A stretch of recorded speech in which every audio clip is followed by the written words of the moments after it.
2019, United States is still winning. Japan second, but look, China. China is now number 3, right? It's almost the same number like Japan. China is going to bypass Japan very, very soon as the second most innovative nation in biotechnology then. Now, if you compare what I would call the old world, which is the G7 world, Japan, Germany, United States. So this is 1981, and this is 2019. You see that the peak is over. You see there is still in USA and in Japan a kind of small angle of growth. In Germany, actually, and in Europe, we are declining. Look at China. Look at China. And I could also show you Korea, etc., etc.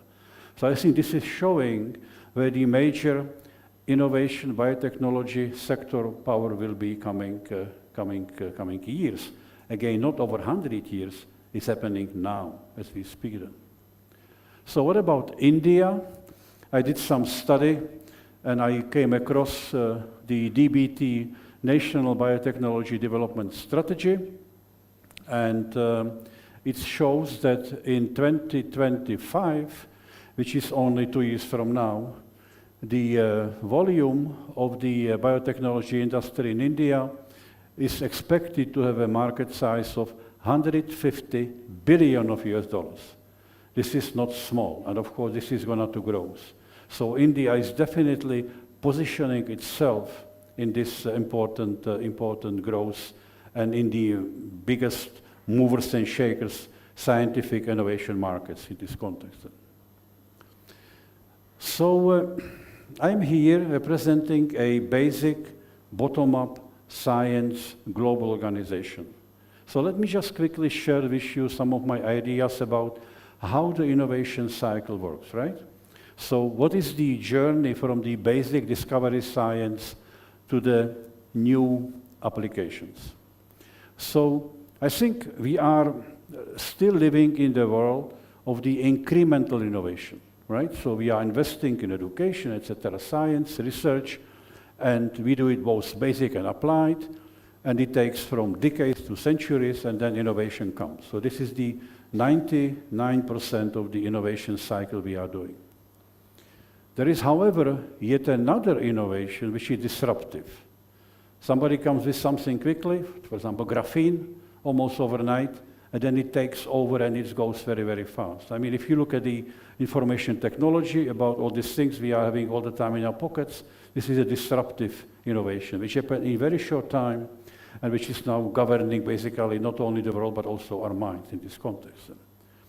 And then there is a high risk, high gain science, where you are welcoming to the new, outrageous, crazy ideas, which may not be clearly promising any applications, but which, when trusted, can develop, can end it in a disruptive innovation. So these 3 categories, and I'm today standing here for those last 2. I will show you what I mean by that. So about incremental innovation, over centuries, this is how it looks like usually. So for example, you see here the transport from 1850 to 2050. You see here the air transport. You see here the surface communication, etc., etc. So this is the way how the world is progressing. Long-term, consistent investment and producing it. This is an example of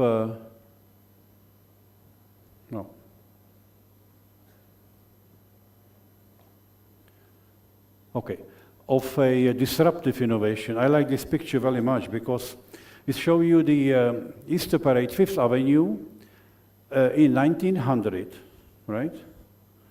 You see? Horses overall. Only 13 years ago, right? It was always cars. So isn't it disruptive innovation? This is what's happening not overnight, but over 10 years. So things can happen extremely fast. The pace of technology change is rapidly increasing. You know that? So for example, we all are, at least my generation is coming from these times.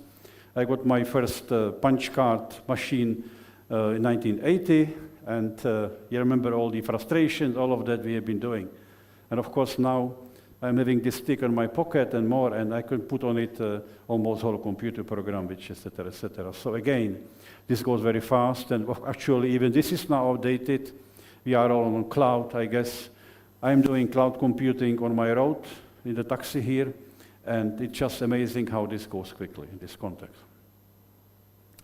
Of course, it is also important that sometimes the high-risk, high-gain basic science needs time.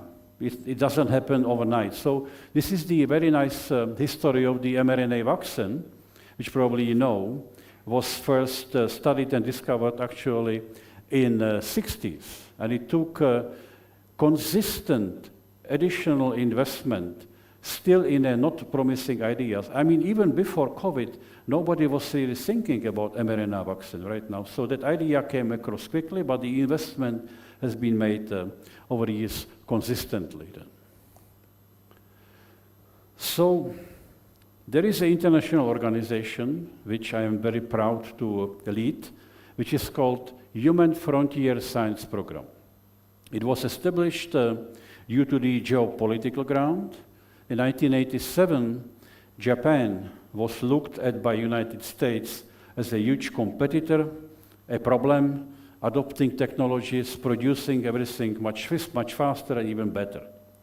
And it was a situation, the Prime Minister Nakasone of Japan, who is here, he wanted to break through this perception of the reality, whatever it was, and he proposed to the G7 leaders, you see here Ronald Reagan, you see President Mitterrand, all of them were there, Margaret Thatcher, very big history. He proposed to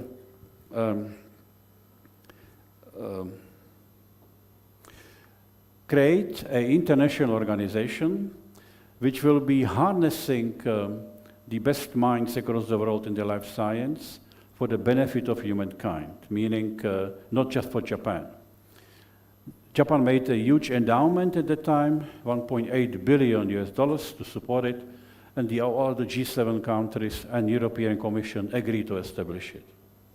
So this is what it does. It is looking across the world for the most innovative, outrageous ideas, which are coming to us like 4,000 a year. And it does a very special way of selecting the best of the best, about 4%. And then it's supporting this in a very special way without any red tape. No geotagging, it's international, it is transdisciplinary.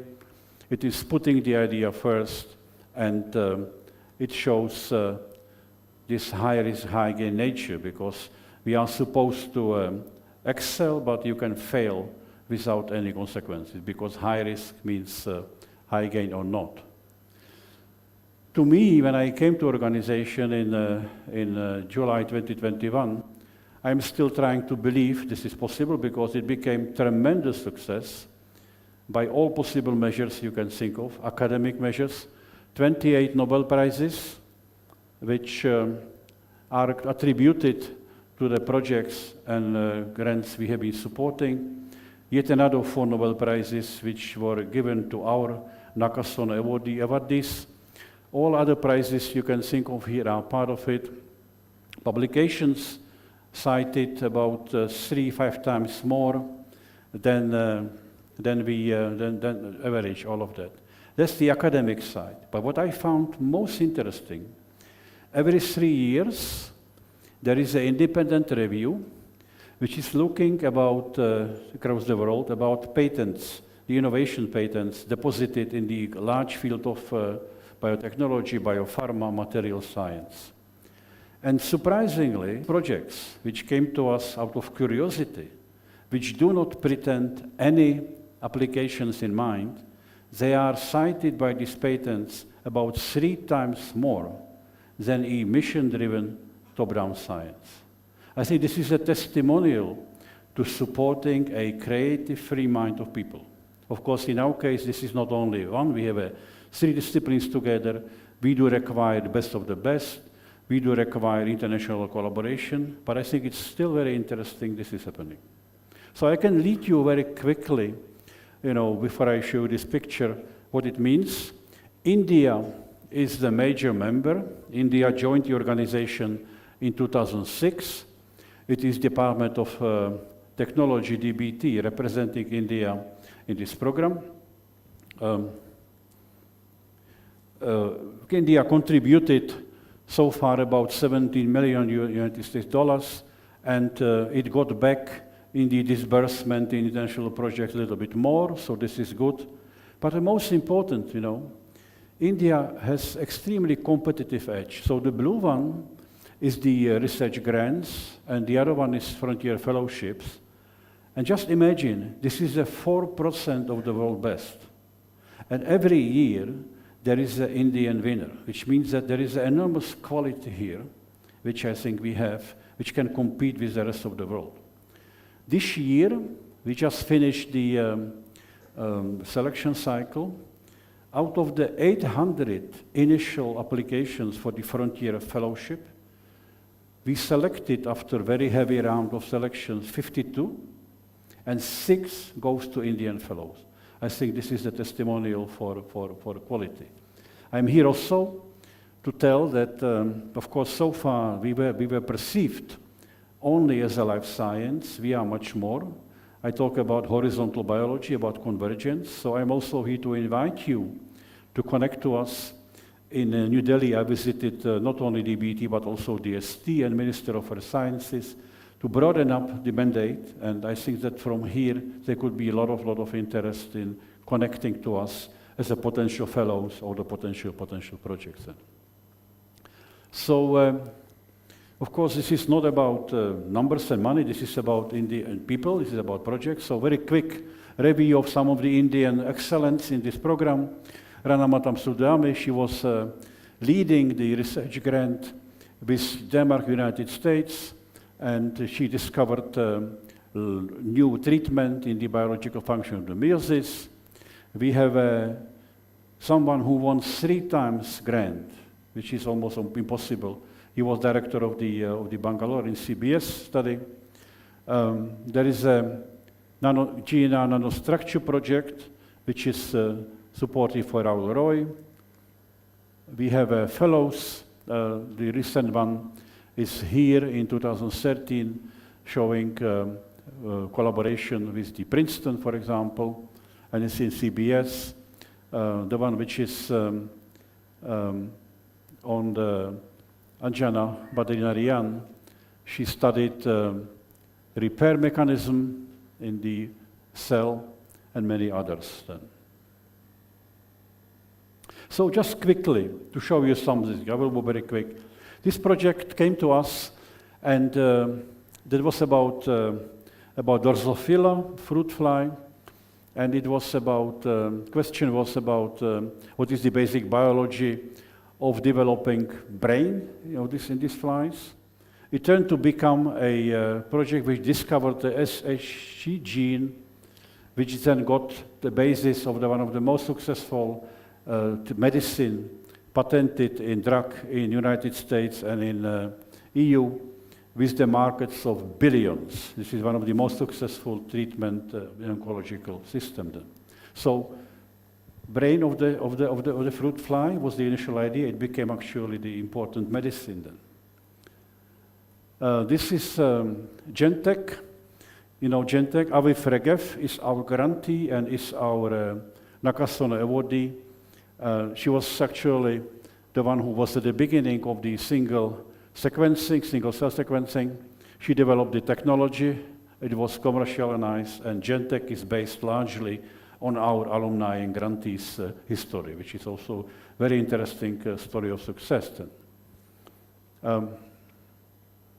This is a project where the engineers and electronic engineers and the biologists came together and used the biomechanics to actually teach the robots to run and to walk. So the most advanced robotic moving systems are based on a fusion between the living system and engineering. This one I like very much. People came to us and they wanted to have a project to understand how this fascinating animal gecko how do they stick to the ceiling and to the wall without any application in mind. That project developed one of the most important adhesive material in the aircraft industry. Boeing and Airbus are using the adhesive developed in this project. So just realize, right? Couple of crazy guys, Gecko, nobody would fund it, right? DBT wouldn't fund it because what the heck, the Gecko. But, just give them chance, right? Nourish the free mind and they will come with a result. I think it's fascinating then. We'll go a bit further. This is again the fascinating biorobotics. We have projects which are looking into the beetle, and there are scarabea, and again developing the robots which are now being used, for example, in Turkey and Syria, because they can walk there where no people, no dogs can come actually to find other people.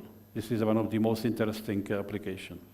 Again, it's about beetle, but you have a beetle which you can actually move there, and I think they can help you when you create a bio beetle. In this context, another project is about how humans' brain and system responds to the magnetic field, how this geomagnetic sensory works, and what kind of neurophysiological consequences and systems are involved in it.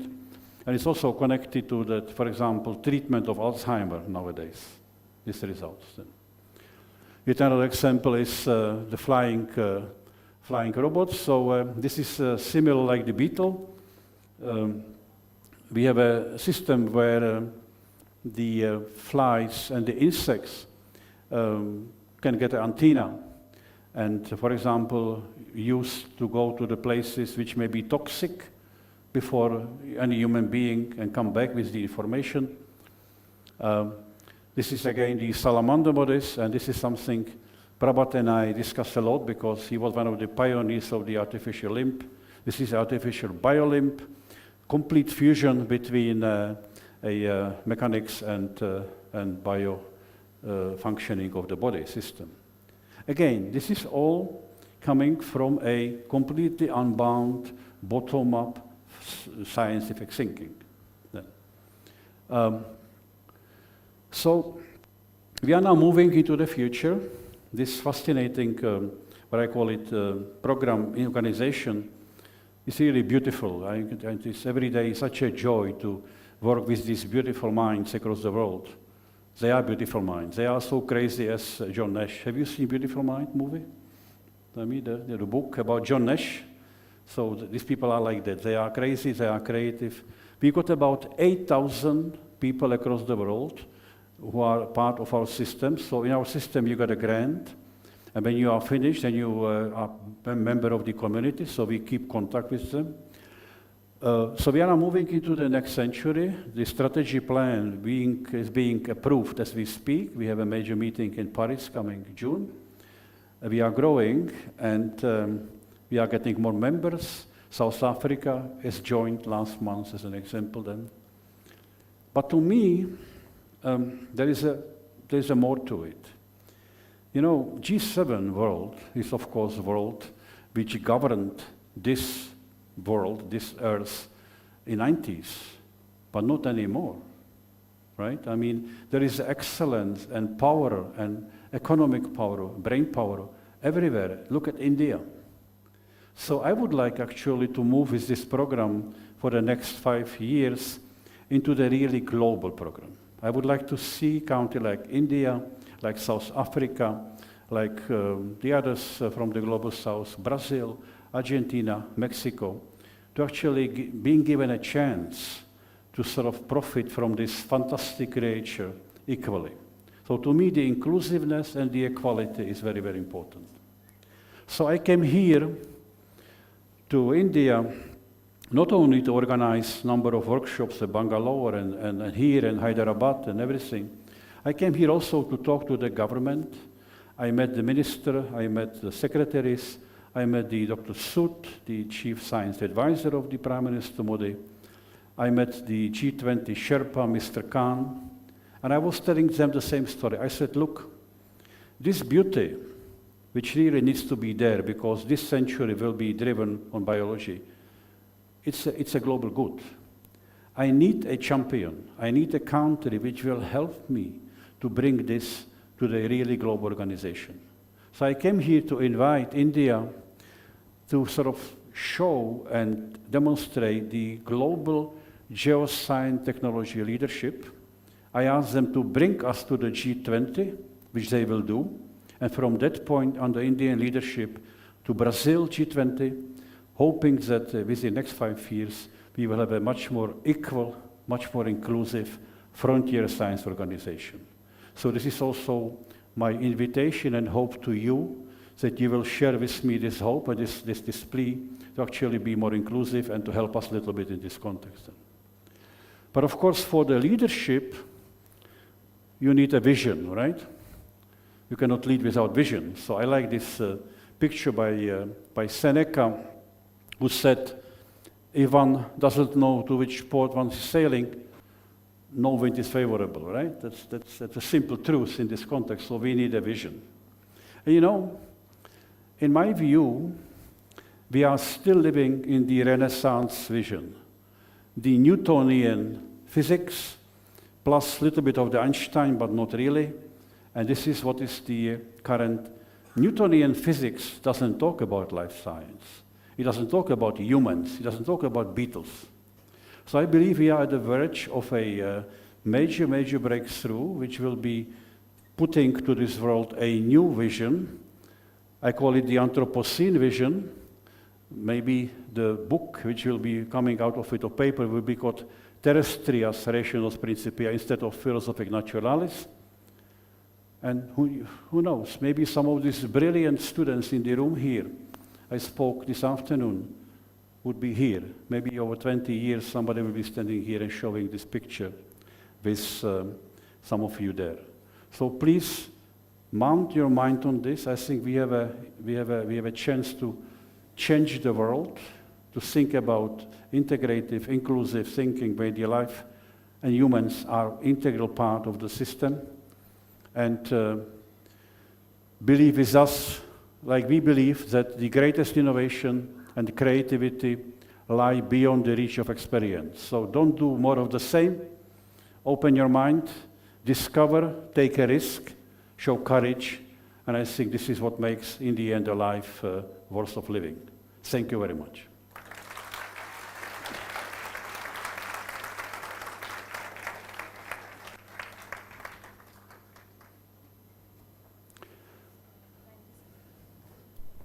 Thank you so much, sir. Now the session is open for question and answer, but due to time constraints, we'll stick to 2 to 3 questions. Thank you.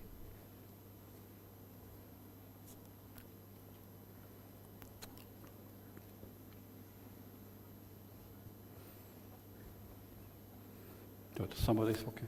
Okay. Do you have a?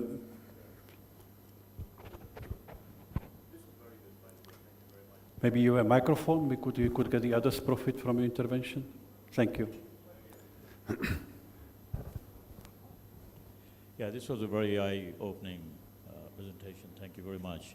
So one of the questions that I have for you, you showed one of the slides, I think it was the second one, where you showed that China has gone from being where it was the 7th place to almost the 3rd place. Can you elaborate more? What was the reason that China has gotten there? Is it the political side of the spectrum that is driving that, or is it some other needs that define the innovation? What has China done to be so successful in this particular field, but in many other fields? I think, this is my personal analysis, I think China was able to revert brain-drain cycle. If you look at the, for example, the whole California environment, if you look at the Silicon Valley, right? And if you look at it over the last 30 years, then you see, if you look at the Harvard, if you look at the Stanford or the MIT, many Chinese diaspora came there, and they stayed there. They stayed there for 10, 15, 20 years. But if you look at the situation over the last 10 years, 15 years, they are coming back. Most of them are coming back into the fascinating laboratories, fascinating positions in Shanghai, in Beijing, etc., etc. So I think China really didn't develop much on their own, but they were able to get back, basically, the brains which were sent out, which got fertilized, and they are now leading edge of the discussion. So I think it's in the brain circulation, brain drain, is my personal opinion. That problem, we still don't have solved in many other countries. I mean, I don't know about India much, but I think in the other countries there is still a huge one direction traffic. So that's yeah. I just wanted to add a comment to this. So what China did was very systematically, they created one program in where they're giving 5,000 fellowship every year, and they were sending researchers to global labs where everything was paid by China. For 2 years they could stay, but for completing their PhD, they had to come back to China. So out of that 5,000, maybe 2,000 went back, but 3,000 stayed back. So very systematically they worked this out. This has been going on for the last 20 years. Yeah. Thank you. Yeah. There is an organic kind of system which is collaborating all the time. Yeah. Thank you for your presentation. It's very nice presentation. One of the slides, it shows this oncology is coming down or mental disease going up. Oncology, is any research or how it says that, oncology? Because it's very trendy right now. Well, I think if I remember, the oncology is coming down. That was only somewhere after 2050. So it's partly wishful thinking, maybe. I don't know. But of course, this is a scenario analysis which is trying to chart some path into the future. And of course, we do believe that at some point in the future we will be able to tackle the cell reproduction by very fundamental discoveries, and it's already, partly happening, of course. So I cannot substantiate exactly if the trend, which is now still upward, will go down in the next 10 years or 15 years, but probably at some point in the future it will. Then, yeah. Then.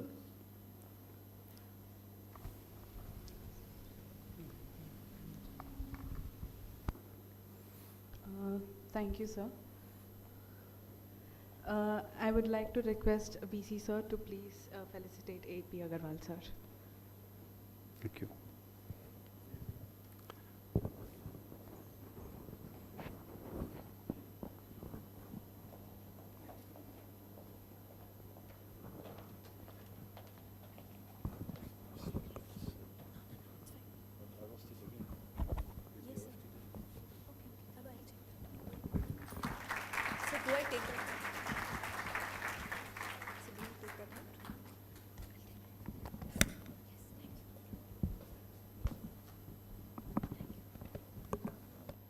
I'd like Suzanne to please offer the vote of thanks.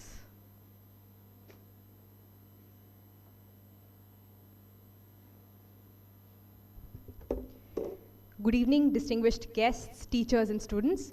I feel very fortunate to be a part of this immensely efficacious event. On behalf of everyone who's a part of Dr. D.Y. Patil International University, I, Suzanne Mandal, consider it my honor and privilege to extend the vote of thanks. We are exceedingly grateful to Professor Pavel Kabat for acceding to be here today and for his incredibly impelling lecture. The part where Professor Kabat machines and its elucidation really stuck out to me. Also, it was very interesting to learn about South Asian countries' display of prowess in biotechnological innovation. Professor Kabat's comments about the redundancy of the conventional innovation model also really spoke to me. And I particularly liked when Professor Kabat mentioned about the disruptive innovation model and how it is incorporated in HFSPO. Lastly, the fundamental researches undertaken at HFSPO were extremely impressive and enlightening. Thank you very much for the talk, sir. And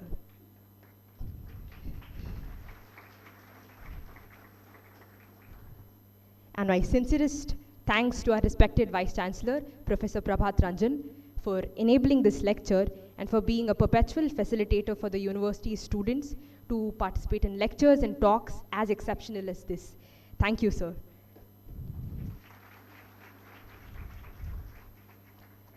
Further, we are very grateful to the university's management for making all the arrangements for today and for enabling this lecture and interaction. I would be failing to fulfill my duty if I did not thank my fellow student volunteers for their hard work and assistance throughout the event. Thank you, my mates. One last time, I'd like to express my appreciation to everyone who worked on the event. Thank you, everyone, for taking your time out to be here today. May you have a very pleasant day ahead. Thank you.